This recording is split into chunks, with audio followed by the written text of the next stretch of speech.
जी हाँ दोस्तों, भारतीय शेयर बाजार में पिछले कुछ दिनों से लगातार गिरावट देखने को मिल रही है। आखिर बाजार में हो क्या गया है? पिछले 5 से 6 दिनों से बाजार में एक दिन भी अच्छी तेजी देखने को नहीं मिली है। इस वीडियो में हम बात करने वाले हैं कि आखिर भारतीय शेयर बाजार लगातार क्यों गिर रहा है।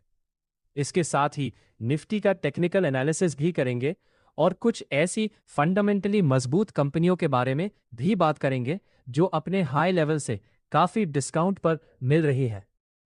तो प्लीज वीडियो को पूरा जरूर देखिए। जी हाँ दोस्तों, सबसे पहले भारतीय शेयर बाजार से ही शुरुआत करते हैं। देखिए फ्रेंड्स, आखिर भारतीय शेयर बाजार में इतनी गिरावट क्यों देखने को मिल रही है।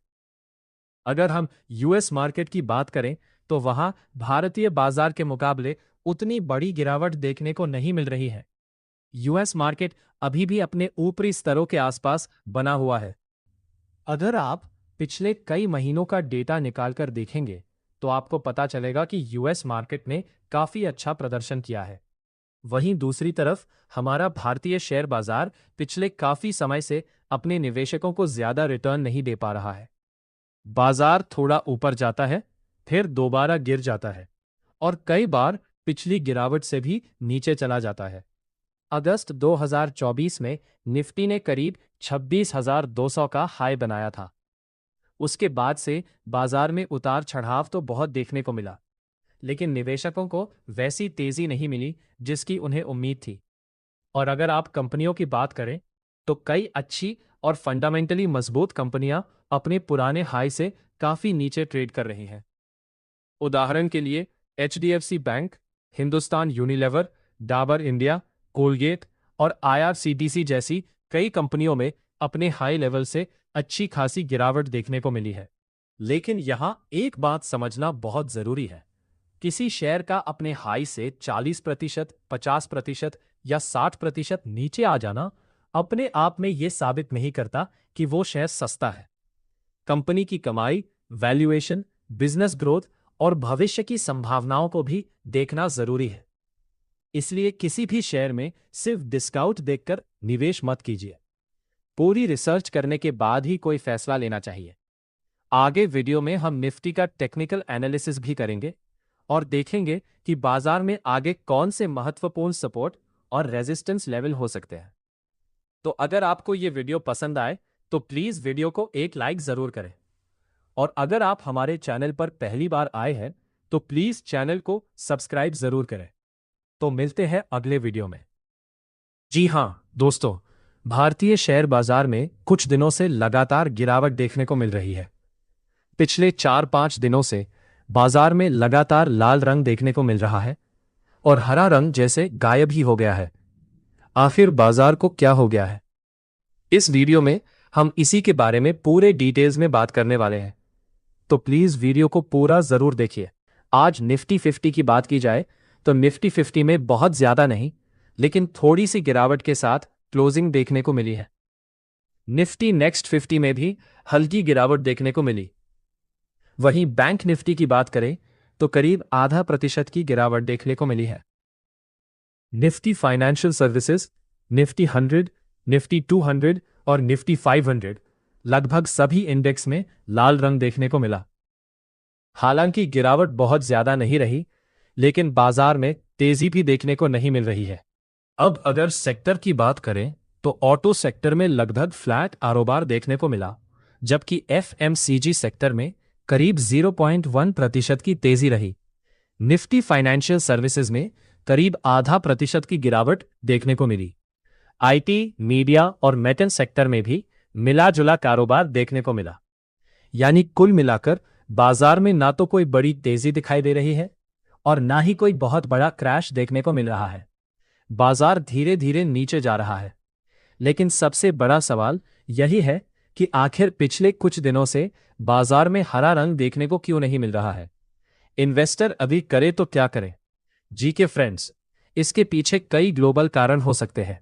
अमेरिका और ईरान के बीच तनाव का माहौल, इजराइल और मिडिल ईस्ट से जुड़ी घटनाएं और क्रूड ऑयल की कीमतों को लेकर चिंता, इन सभी चीजों का असर ग्लोबल मार्केट पर पड़ता है और उसका असर भारतीय शेयर बाजार पर भी देखने को मिल रहा है। जब ग्लोबल मार्केट में अनिश्चितता बढ़ती है तो इन्वेस्टर्स सावधान हो जाते हैं।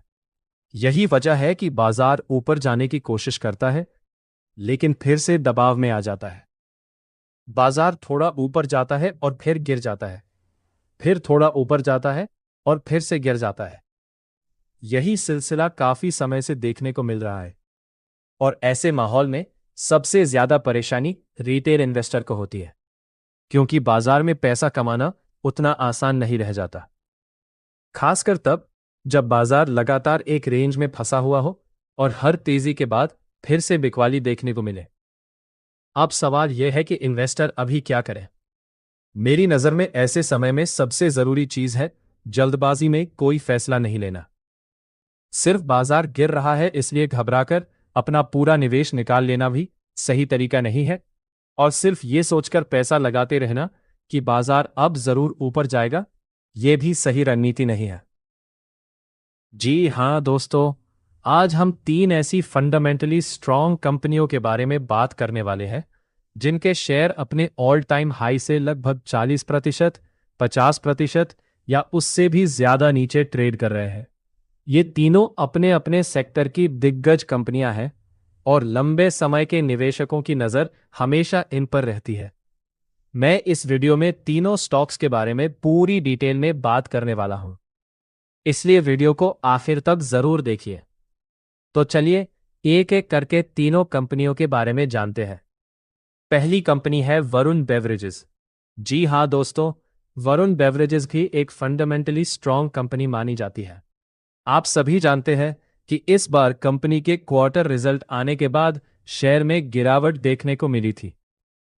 रिजल्ट के बाद स्टॉक करीब 8% तक गिर गया था, लेकिन उसके बाद केवल 2 दिनों के अंदर ही इसमें लगभग 5% की रिकवरी भी देखने को मिली। अक्सर बड़े निवेशक, बिग इन्वेस्टर्स अच्छी कंपनियों में गिरावट के दौरान खरीदारी करते हैं। वहीं कई बार रिटेल निवेशक घबराकर 5-6% की गिरावट में अपनी होल्डिंग बेच देते हैं। इसलिए किसी भी स्टॉक में निवेश करने से पहले जाइए घबराने के बजाय उसके बिजनेस और फंडामेंटल्स को समझना जरूरी होता है। अगर कंपनी का प्रदर्शन आगे भी मजबूत रहता है तो आने वाले समय में इस स्टॉक में अच्छी रिकवरी देखने को मिल सकती है। फिलहाल ये शेयर अपने पुराने हाई से काफी नीचे ट्रेड कर रहा है। दूसरी कंपनी है हिंदुस्तान यूनिलीवर। जी हां दोस्तों, हिंदुस्तान यूनिलीवर एफएमसीजी सेक्टर की एक दिग्गज और फंडामेंटली स्ट्रॉन्ग कंपनी है। इस बार कंपनी के क्वार्टर रिजल्ट के बाद शेयर में लगभग 5% गिरावट देखने को मिली थी। हालांकि उसके बाद स्टॉक अपने महत्वपूर्ण सपोर्ट लेवल से थोड़ा बाउंस बैक भी करता दिखाई दिया। ये कंपनी लंबे समय से लगातार अच्छा बिजनेस कर रही है। अगर कोई निवेशक लंबे समय के नजरिए से निवेश करना चाहता है तो ऐसे मजबूत फंडामेंटल वाले स्टॉक्स पर अपनी रिसर्च जरूर कर सकता है। तीसरी कंपनी है आईआरसीटीसी। जी हां दोस्तों, आईआरसीटीसी रेलवे सेक्टर की एक मजबूत और जानी मानी कंपनी है।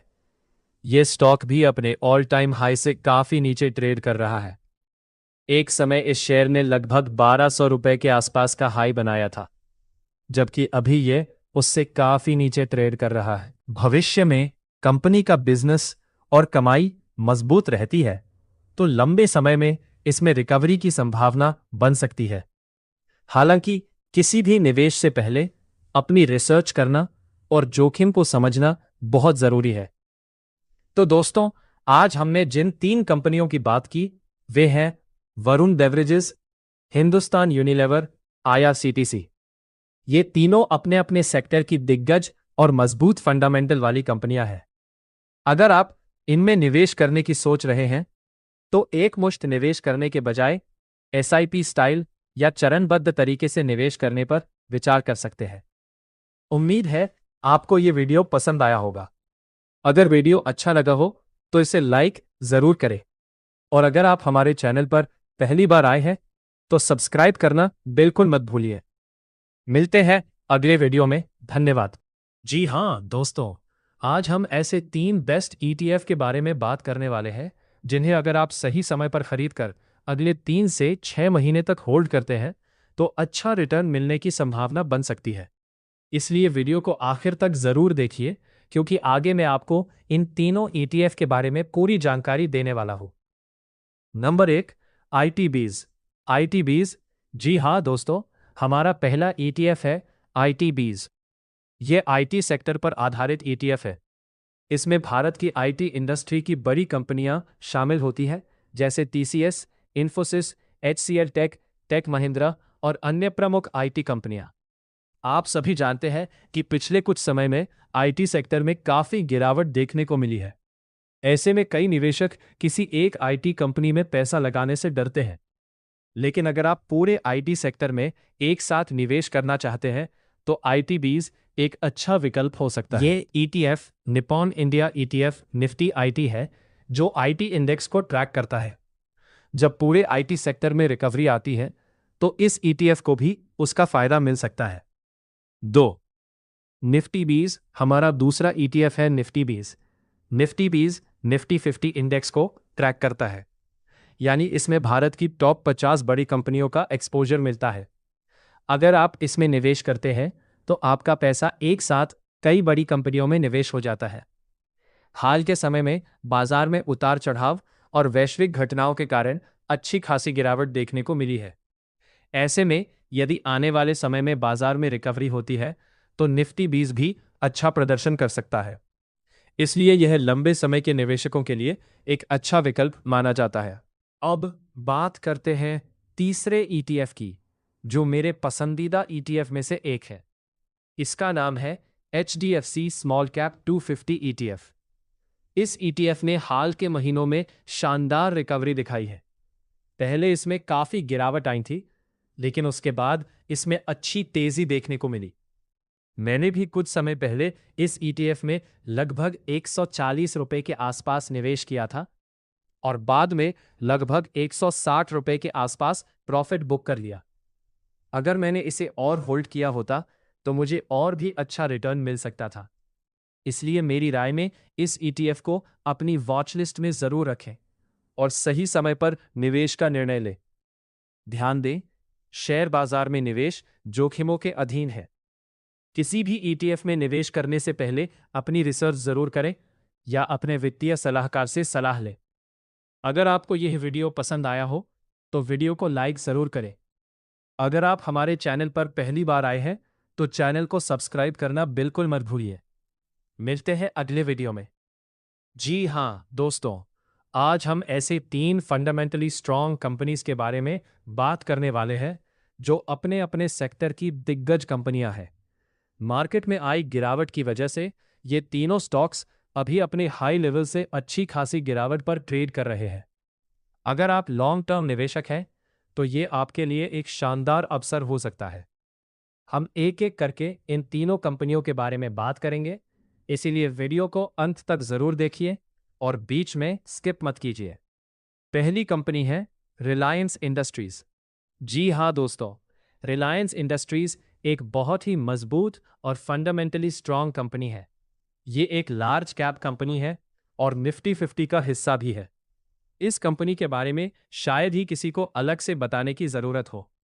मार्केट करेक्शन की वजह से यह स्टॉक अपने हाई लेवल से अच्छी खासी गिरावट पर ट्रेड कर रहा है। अगर आपका नजरिया लॉन्ग टर्म का है तो धीरे धीरे खरीदारी करने का यह अच्छा मौका हो सकता है। दूसरी कंपनी है KEC इंटरनेशनल।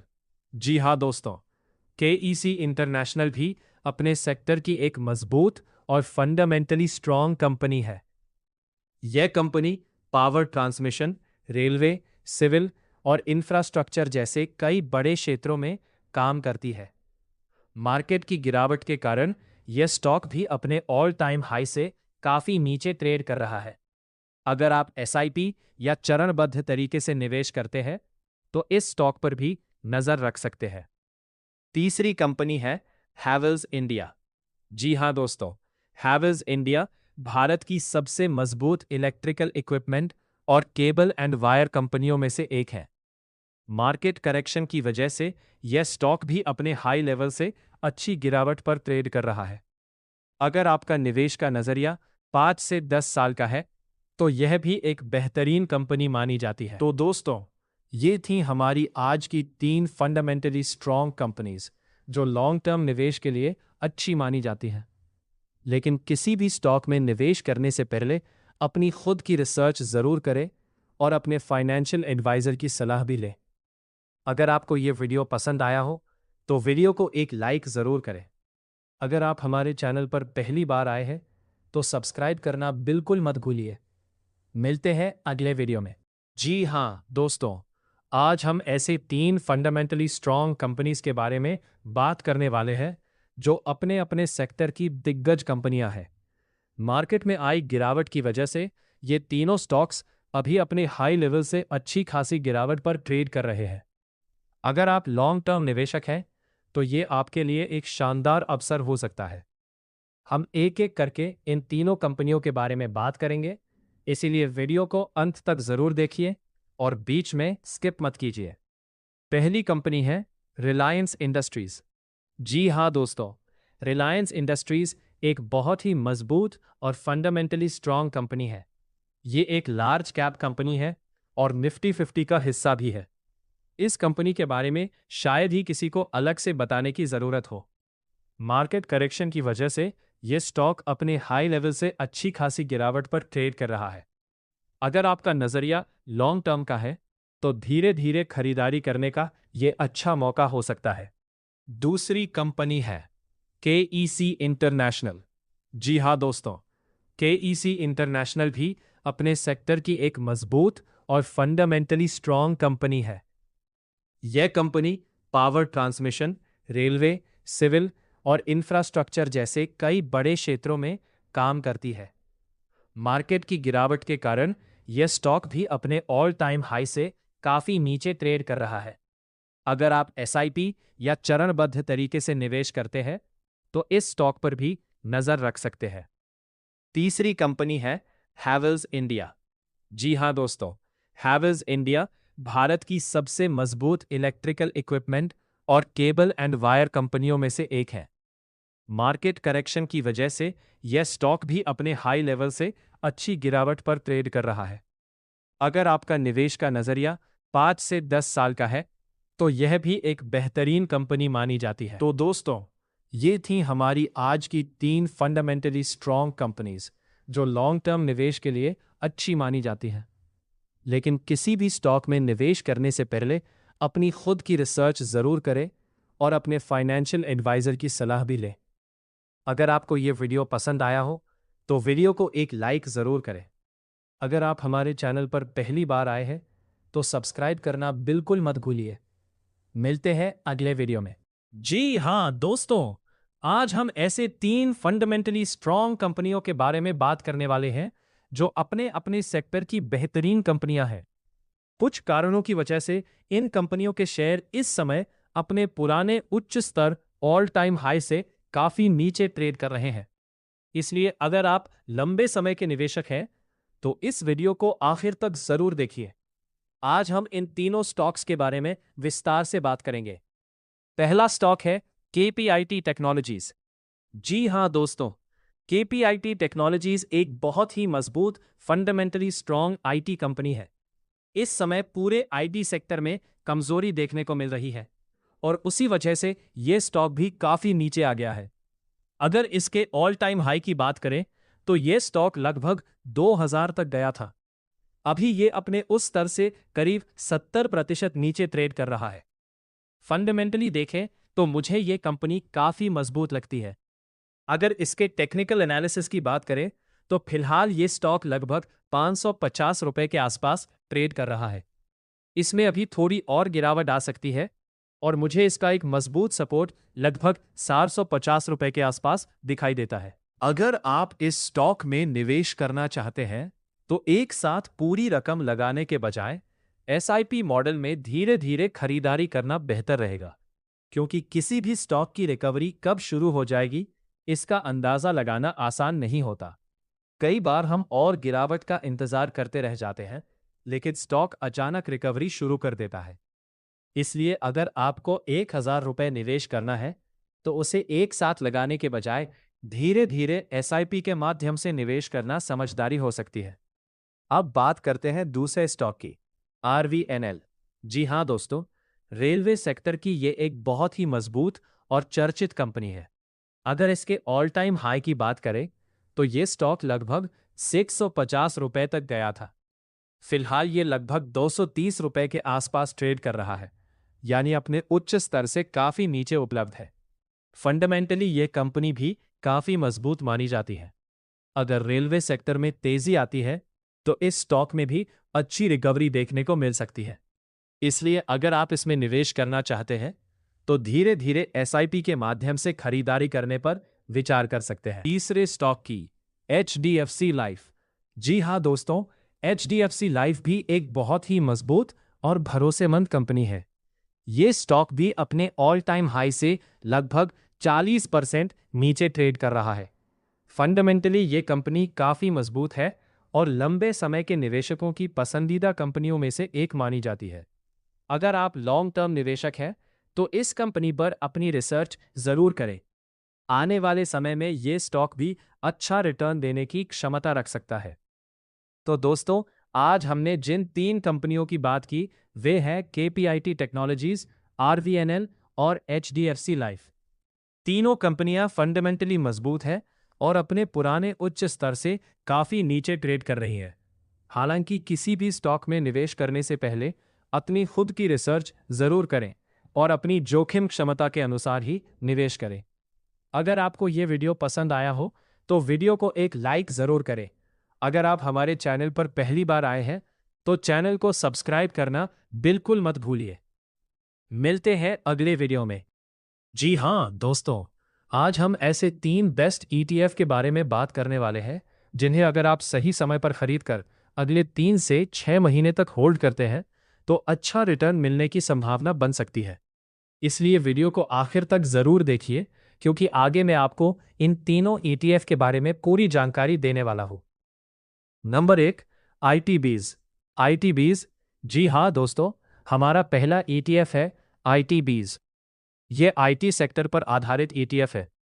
इसमें भारत की IT इंडस्ट्री की बड़ी कंपनियां शामिल होती हैं, जैसे TCS, Infosys, HCL tech, tech Mahindra और अन्य प्रमुख IT कंपनियां।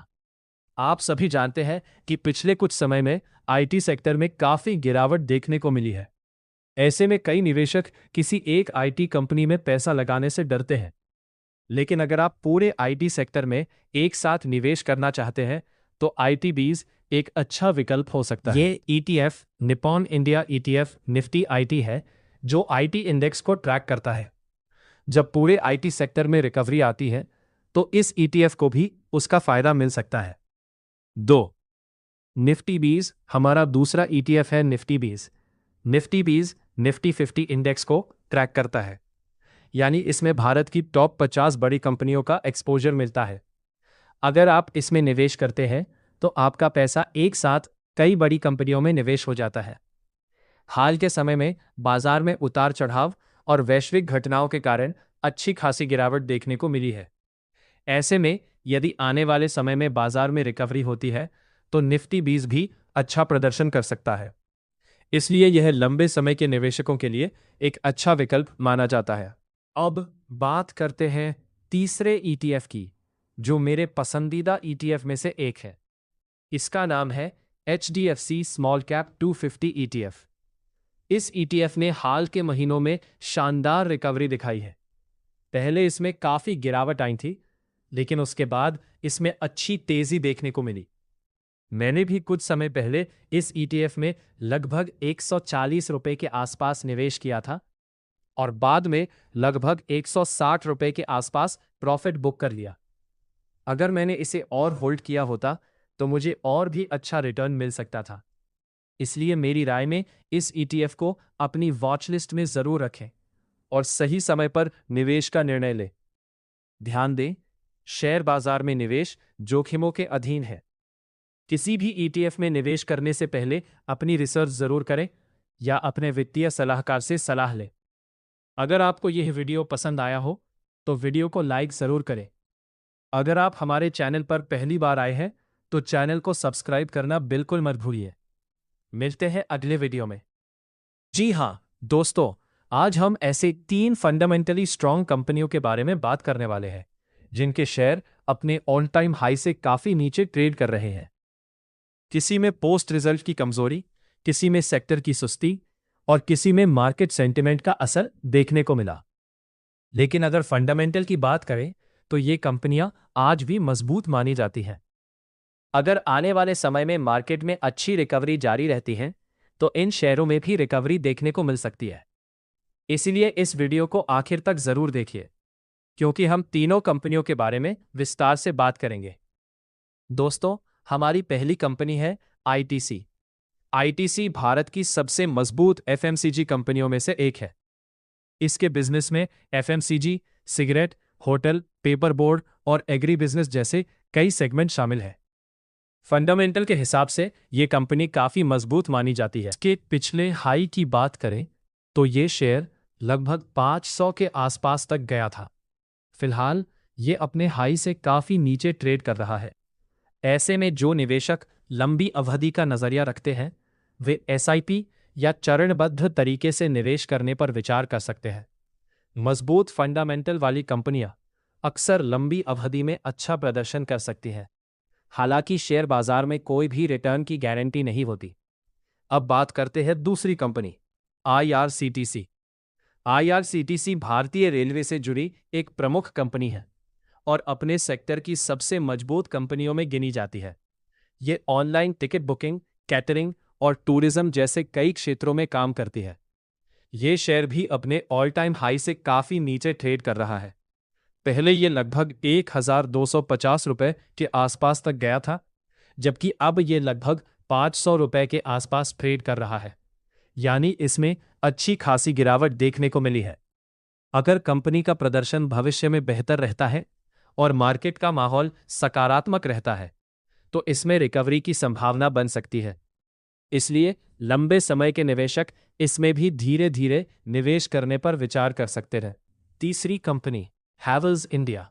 हैवेल्स इंडिया भारत की प्रमुख इलेक्ट्रिकल और केबल वायर बनाने वाली कंपनियों में से एक है।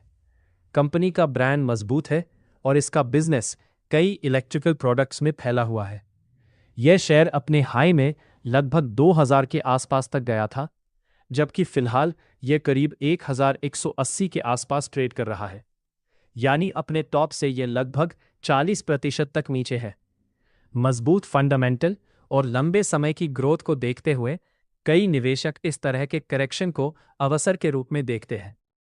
ऐसे में इसमें भी चरणबद्ध तरीके से निवेश करने पर विचार किया जा सकता है।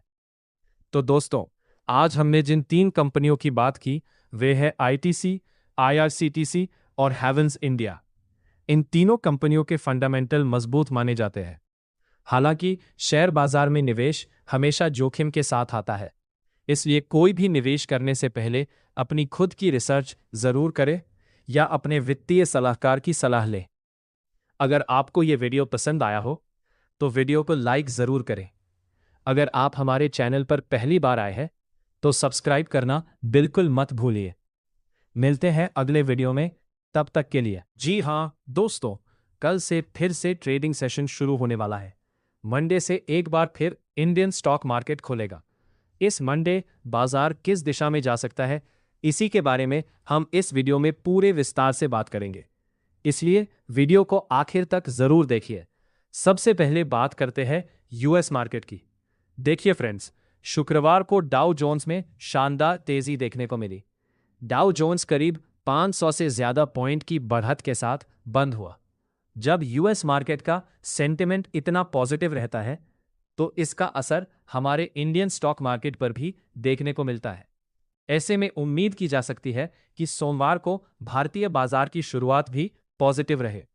अब बात करें नैस्डैक की, तो वहां शुरुआत अच्छी हुई थी, लेकिन बाद में धीरे धीरे कुछ मुनाफा वसूली देखने को मिली और इंडेक्स थोड़ा नीचे आ गया। हालांकि डाउ जोन्स में इतनी मजबूत तेजी ये संकेत देती है कि सोमवार को भारतीय बाजार में भी अच्छी खरीदारी देखने को मिल सकती है।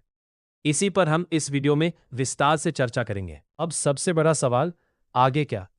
मेरी राय में फिलहाल भारतीय बाजार में कोई बड़ी नेगेटिव खबर नहीं है। अंतर्राष्ट्रीय स्तर पर भी तनाव पहले के मुकाबले कम होता दिखाई दे रहा है और निवेशकों का भरोसा धीरे धीरे लौट रहा है। तकनीकी रूप से देखें तो बाजार ने 24,250 के महत्वपूर्ण रेजिस्टेंस को पार कर लिया है। अब अगला मजबूत रेजिस्टेंस 24,500 के आसपास दिखाई देता है। अगर बाजार इस स्तर को भी मजबूती से पार कर लेता है तो आगे और अच्छी रिकवरी देखने को मिल सकती है। आज की गिरावट को मैं कमजोरी नहीं बल्कि सामान्य मुनाफा वसूली मानता हूं। शुक्रवार होने की वजह से कई ट्रेडर्स ने अपनी पोजीशन हल्की की, इसलिए बाजार थोड़ी कमजोरी के साथ बंद हुआ। अगर कोई बड़ी नकारात्मक खबर नहीं आती है तो सोमवार को बाजार में फिर से हरे निशान के साथ शुरुआत देखने को मिल सकती है।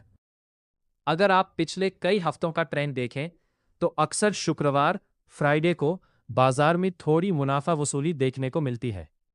इसकी सबसे बड़ी वजह यह है कि बहुत से ट्रेडर्स और शॉर्ट टर्म इन्वेस्टर्स वीकेंड से पहले अपनी पोजीशन काट देते हैं। वे शनिवार और रविवार के दौरान आने वाली किसी भी ग्लोबल या जियोपॉलिटिकल खबर का जोखिम नहीं लेना चाहते। इसी वजह से शुक्रवार को बाजार में हल्का दबाव बन जाता है। निफ्टी ने आज अच्छी शुरुआत की थी, लेकिन शुरुआती बढ़त को आखिर तक बरकरार नहीं रख पाया। लेकिन बाद में मुनाफा वसूली के कारण निफ्टी हल्की गिरावट के साथ बंद हुआ। बैंक निफ्टी में भी हल्का करेक्शन देखने को मिला।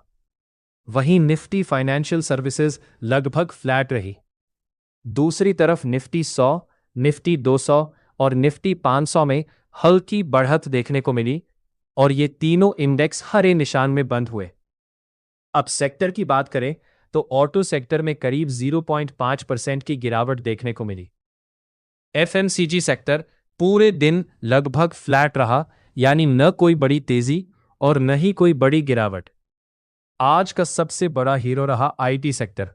आईटी इंडेक्स में करीब 1.7% की शानदार तेजी देखने को मिली। अगर आईटी सेक्टर ये मजबूती नहीं दिखाता तो संभव है कि आज बाजार और ज्यादा कमजोर होकर बंद होता। यानी आज बाजार को संभालने में सबसे बड़ा योगदान आईटी सेक्टर का रहा। मीडिया सेक्टर में लगभग 0.5% की गिरावट रही। मेटल सेक्टर में करीब 0.75% की बढ़त देखने को मिली। वहीं फार्मा सेक्टर ने शानदार प्रदर्शन किया और करीब 1.75% की तेजी के साथ बंद हुआ। ये आज के सबसे मजबूत सेक्टरों में से एक रहा। जी हां दोस्तों, आज मैं आपको बेस्ट 5 म्यूचुअल फंड के बारे में बताने वाला हूं, तो प्लीज वीडियो को पूरा जरूर देखना और वीडियो को स्किप मत करना। दोस्तों, आप मेरी बात को थोड़ा ध्यान से सुनिए। अगर आप अपना पैसा एफडी में रखते हैं तो वहां पर आपको लगभग 5 से 7% के आसपास रिटर्न मिल सकता है। लेकिन अगर आप वही पैसा म्यूचुअल फंड में निवेश करते हैं तो वहां पर आपको मार्केट के हिसाब से अच्छा रिटर्न मिलने की संभावना हो सकती है। हालांकि म्यूचुअल फंड में रिटर्न फिक्स नहीं होता और इसमें रिस्क भी होता है। दोस्तों, अभी मार्केट में उतार चढ़ाव देखने को मिल रहा है और कई फंड के एनएवी में गिरावट आई है। ऐसे समय में कई लोग लॉन्ग टर्म इन्वेस्टमेंट के लिए मौके तलाश करते हैं। अगर आप म्यूचुअल फंड में निवेश करने की सोच रहे हैं तो पहले अच्छी तरह रिसर्च जरूर करें। आज हम बात करेंगे कुछ small cap category mutual funds के बारे में जो पिछले कुछ समय में काफी चर्चा में रहे हैं। नंबर 5 पर है एसबीआई स्मॉल कैप फंड। जी हां दोस्तों, एसबीआई स्मॉल कैप फंड एक जाना माना स्मॉल कैप फंड है। इसने पिछले वर्षों में अच्छा प्रदर्शन दिखाया है, लेकिन भविष्य का रिटर्न मार्केट पर निर्भर करेगा। नंबर 4 पर है HDFC small cap fund. HDFC small cap fund भी स्मॉल कैप कैटेगरी का एक लोकप्रिय फंड है। इसमें लंबी अवधि के निवेशक काफी रुचि रखते हैं। नंबर 3 पर है कोटक स्मॉल कैप फंड। जी हां दोस्तों, कोटक स्मॉल कैप फंड भी एक चर्चित फंड है। स्मॉल कैप में ग्रोथ की संभावना रहती है, लेकिन इसमें रिस्क भी ज्यादा होता है। नंबर 2 पर है Nippon India small cap fund. Nippon India small cap fund भी काफी लोकप्रिय स्मॉल कैप फंड में से एक है। लंबे समय में इसने निवेशकों का ध्यान आकर्षित किया है। और नंबर 1 पर है एसबीआई कॉन्ट्रा फंड। जी हां दोस्तों, एसबीआई कॉन्ट्रा फंड एक अलग रणनीति पर काम करने वाला फंड है जिसमें वैल्यू के हिसाब से कंपनियों को चुना जाता है। इस तरह के फंड में भी लंबी अवधि का नजरिया रखना जरूरी होता है। तो दोस्तों, अगर आप म्यूचुअल फंड में निवेश करने की सोच रहे हैं तो पहले अपने लक्ष्य, समय और रिस्क को समझिए। मार्केट में धैर्य रखने वाले निवेशक के लिए समय बहुत महत्वपूर्ण होता है। अगर वीडियो पसंद आया हो तो वीडियो को लाइक जरूर करें और चैनल पर पहली बार आए हैं तो सब्सक्राइब जरूर करें। जी हां दोस्तों, भारतीय शेयर बाजार में पिछले कुछ दिनों से लगातार गिरावट देखने को मिल रही है। आखिर बाजार में हो क्या गया है? पिछले 5 से 6 दिनों से बाजार में एक दिन भी अच्छी तेजी देखने को नहीं मिली है। इस वीडियो में हम बात करने वाले हैं कि आखिर भारतीय शेयर बाजार लगातार क्यों गिर रहा है। इसके साथ ही निफ्टी का टेक्निकल एनालिसिस भी करेंगे और कुछ ऐसी फंडामेंटली मजबूत कंपनियों के बारे में भी बात करेंगे जो अपने हाई लेवल से काफी डिस्काउंट पर मिल रही है। तो प्लीज वीडियो को पूरा जरूर देखिए। जी हां दोस्तों, सबसे पहले भारतीय शेयर बाजार से ही शुरुआत करते हैं। देखिए फ्रेंड्स, आखिर भारतीय शेयर बाजार में इतनी गिरावट क्यों देखने को मिल रही है? अगर हम यूएस मार्केट की बात करें तो वहां भारतीय बाजार के मुकाबले उतनी बड़ी गिरावट देखने को नहीं मिल रही है। यूएस मार्केट अभी भी अपने ऊपरी स्तरों के आसपास बना हुआ है। अगर आप पिछले कई महीनों का डेटा निकालकर देखेंगे तो आपको पता चलेगा कि यूएस मार्केट ने काफी अच्छा प्रदर्शन किया है। वहीं दूसरी तरफ हमारा भारतीय शेयर बाजार पिछले काफी समय से अपने निवेशकों को ज्यादा रिटर्न नहीं दे पा रहा है। बाजार थोड़ा ऊपर जाता है, फिर दोबारा गिर जाता है और कई बार पिछली गिरावट से भी नीचे चला जाता है। अगस्त 2024 में निफ्टी ने करीब 26,200 का हाई बनाया था। उसके बाद से बाजार में उतार चढ़ाव तो बहुत देखने को मिला, लेकिन निवेशकों को वैसी तेजी नहीं मिली जिसकी उन्हें उम्मीद थी। और अगर आप कंपनियों की बात करें तो कई अच्छी और फंडामेंटली मजबूत कंपनियां अपने पुराने हाई से काफी नीचे ट्रेड कर रही हैं। उदाहरण के लिए HDFC bank, Hindustan Unilever, Dabur India, Colgate और आईआरसीटीसी जैसी कई कंपनियों में अपने हाई लेवल से अच्छी खासी गिरावट देखने को मिली है। लेकिन यहां एक बात समझना बहुत जरूरी है। किसी शेयर का अपने हाई से 40%, 50% या 60% नीचे आ जाना अपने आप में यह साबित नहीं करता कि वो शेयर सस्ता है। कंपनी की कमाई, वैल्यूएशन, बिजनेस ग्रोथ और भविष्य की संभावनाओं को भी देखना जरूरी है। इसलिए किसी भी शेयर में सिर्फ डिस्काउंट देखकर निवेश मत कीजिए। पूरी रिसर्च करने के बाद ही कोई फैसला लेना चाहिए। आगे वीडियो में हम निफ्टी का टेक्निकल एनालिसिस भी करेंगे और देखेंगे कि बाजार में आगे कौन से महत्वपूर्ण सपोर्ट और रेजिस्टेंस लेवल हो सकते हैं। तो अगर आपको ये वीडियो पसंद आए तो प्लीज वीडियो को एक लाइक जरूर करें। और अगर आप हमारे चैनल पर पहली बार आए हैं तो प्लीज चैनल को सब्सक्राइब जरूर करें। तो मिलते हैं अगले वीडियो में।